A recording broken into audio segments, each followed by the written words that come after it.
Okay, so Friday. So what I was thinking today, well, deadlifts is what I want to do. I was going to do a version of deadlifts with bands. So I think it's a good idea to to vary the stimulus. So for this particular block that I'm thinking it's going to be a 3-month block, I'm going to do some deadlift with bands on a Friday. But before that, so during my warm up, I did skipping for I think it was about 2 minutes. It really, it's really hard. I find it really hard. I think it's one of those things that if you persist at it, you're going to get good at it. But at this moment in time, I find it really hard. But that's just a bit of a warm up. Mace, 3 sets of 12.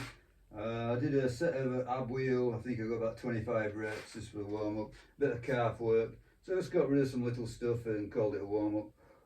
And so what I'm going to do before I do the deadlifts, I'm going to do this something that I've been wanting to do, just out of curiosity, sandbag squats. Now I'm not sure how you go about sandbag squats, to tell you the truth. So this is going to be completely experimental. I'm thinking provisionally, and this might be miles away from reality. But I'm thinking do EMOM. Yeah, EMOM squats, probably do something like sets of 5 or so, until something like exhaustion, or maybe 100 reps. That's a bit of a, if I do EMOM, that's going to take me about 20 minutes. That's a long strength endurance type effort. But I'm just going to test the waters today, see what it's like. So I don't know when I'll probably tap out at some point. Having worked out where I'm at. No idea. So if you're watching this, I don't know what I'm doing. But I do know that a lot of people rave about sandbag squats. So I just want to see what the height's about. So I'm going to squat to the same height that I always do. So it's determined by this sort of like this little structure that I built here, with it's like a metal weight with a brick on top. So it's a standardised squat, let's say. How you pick the thing up, I'm not quite sure. That's going to vary, isn't it? However you do it, it's never the same twice. There's going to be an element of sort of like randomness about it. But come on, let's go for it. I'm not wearing dedicated shoes. I've just got my bare feet on. That might be a mistake as well, but I'll see how it goes before I change. So as I say, I do it EMO. Oh, that's not on EMO even. That's on I don't think it's on EMO. Put it on EMO. That's definitely EMO. Okay, I'll get on an EMO. So I can't think of anything else that I need. So no knee sleeve, no belt.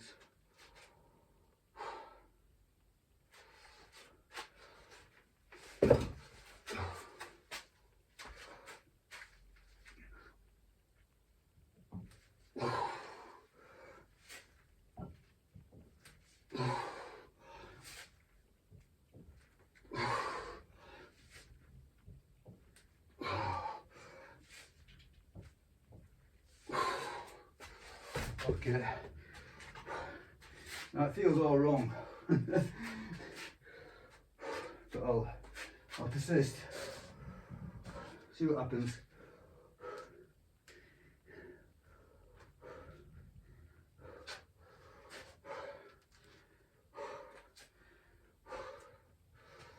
Now sets of 5 at that is not easy.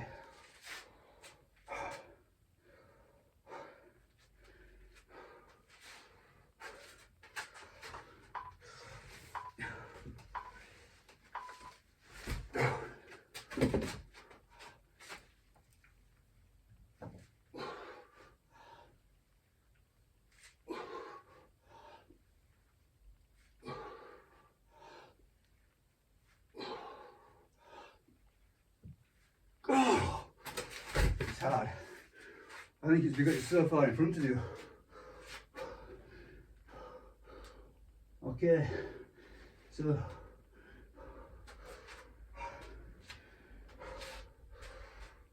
it's definitely too hard for E-mum.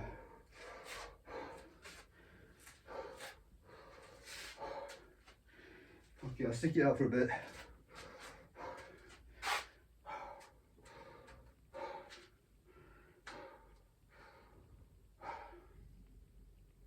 Now I'm way out of my zone. I can't see my feet, so I don't know where I'm standing.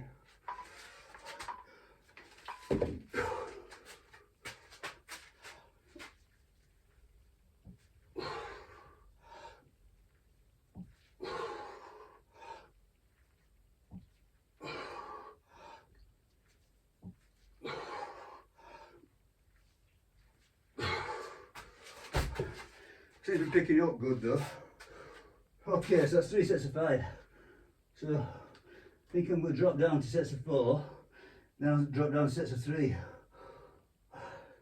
It's demanding enough.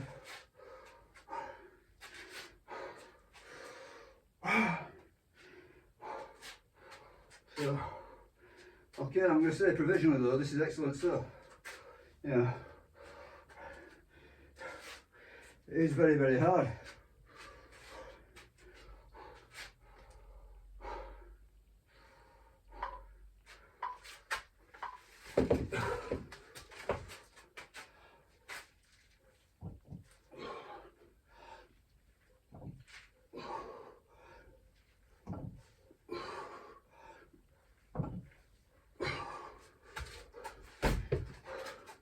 I say I don't know if I'm doing it. I don't know if there are any rules at all to this. But somehow I'm getting a bear hook, which seems to be relatively easy to get. Now I'm working it out. Oh. And the other thing is that, you know, squatting, since the bag seems to sort of like go really underneath me. I wasn't expecting that, but it all works, I imagine.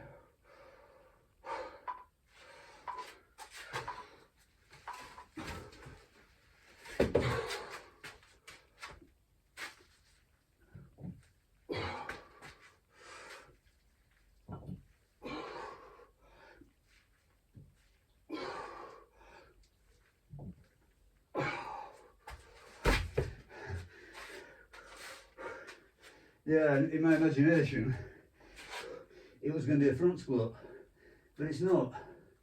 It is and it isn't. It's a different thing altogether. There's like a curve to it. You know, the way that I'm doing it now anyway. With the front squat's more up and down, this is sort of like more curved and then feels pretty good actually. So it's not bothering my knees or anything, which is good.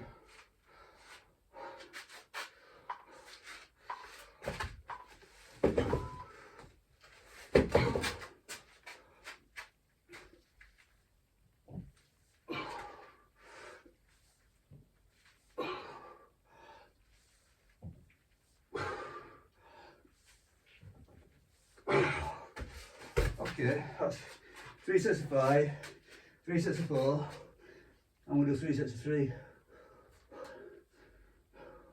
We call that losing my virginity on sandbag squatting, I think. Very interesting, very. Recommend it. Have a play with it. Yeah, I'm not sure that this is going to be my final method. I don't know what I'm going to do with it. But I'm going to do it, it's good.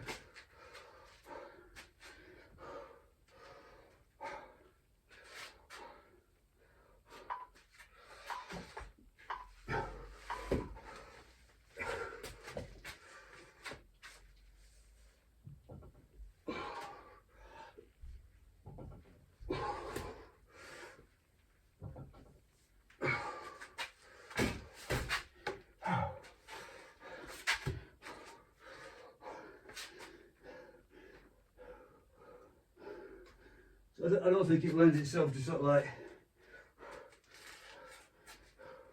well, so far anyway, I don't think it's like max effort stuff, more strength endurance, but you know, that's just me, one go. You know, I've seen YouTubers and they're doing tremendous weights with these things, so, but you know, my immediate instinct is use this for volume.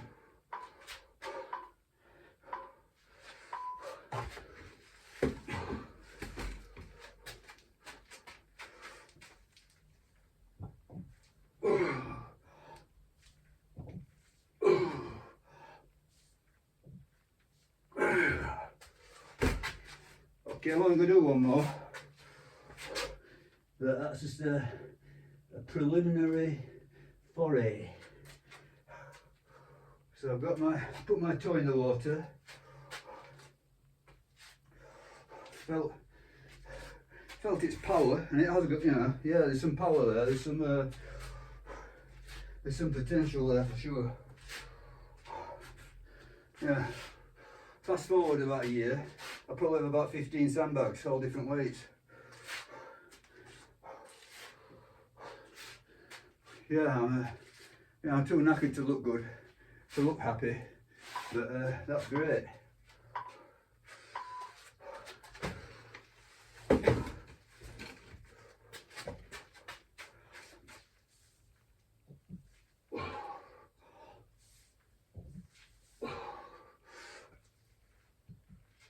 Okay, that's great.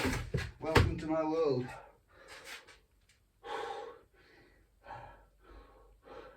Yep, that's in the mix. That's staying. That was great. Loved it.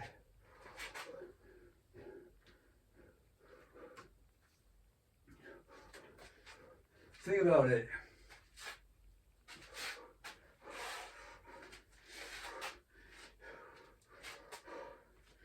Yeah, I seem to be getting a good stimulus. Yeah, obviously I could have every one of those sets I could have probably, you know, toughed them out and got more reps and you know, dug deeper in, but first time round you just want to see what it's like. You don't want to kill yourself first time round, you know, but show a bit of wisdom. Yeah, I mean, it wasn't easy, got me huffing and puffing, it has some training effect, but you know, my thought there was, yeah, it's hard, therefore it works in my mind, you know, if something that's demanding, it works, but there was no sort of like knee pain, and so I think, you know, the way that I squat, my back squatting tends to give me knee pain, and I'm a bit fed up with it doing it, you know, I tolerate it, but it's definitely held me back. It stopped me from, you know, pursuing big squat numbers, let's say. Yeah.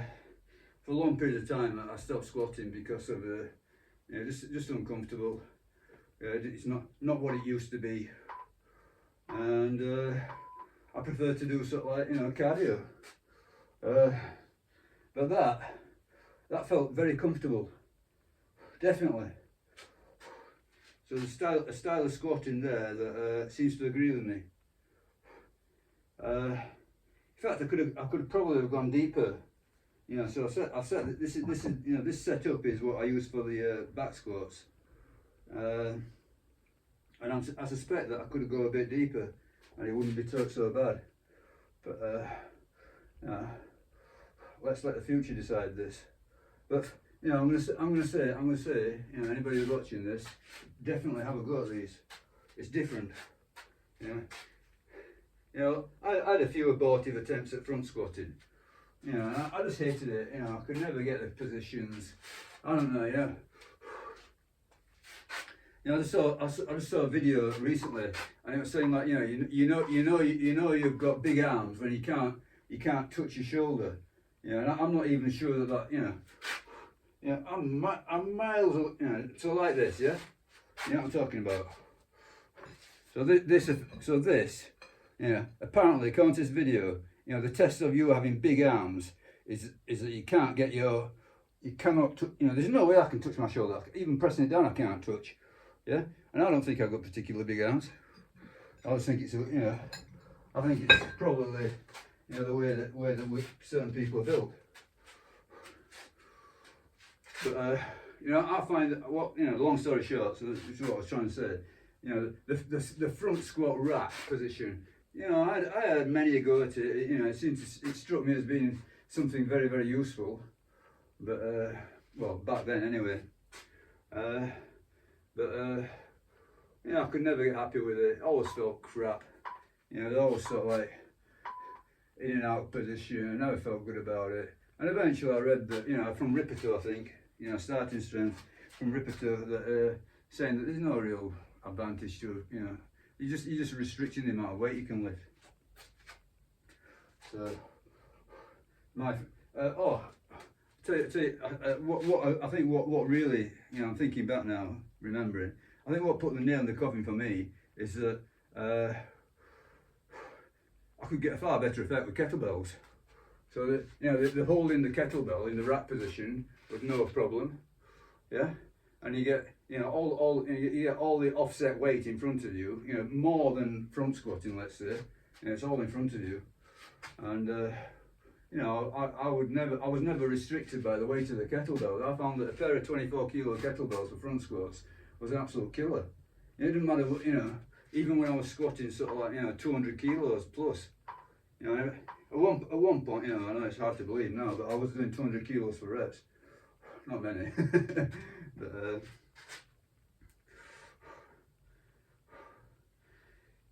yeah, I remember doing 180 for 7. Proper full reps, yeah. That's when I was powerlifting training. It was never my forte though. My deadlift was always way in front. But yeah, even when I was at max of powerlifting and I was squatting heavy weights, I remember distinctly doing 10 sets of 3 with the kettlebells, pair of 24s, and it was a killer workout. So all I had to do was, to make it impossible, was to, just compress the rest periods. But yeah, just 48 kilos all told was enough. Obviously it's all positioning. Okay, I'm gonna stop there. Yeah, that's, I'm happy about that. Yeah, for sure. Okay, I'm gonna set up for deadlift. I'll probably film that.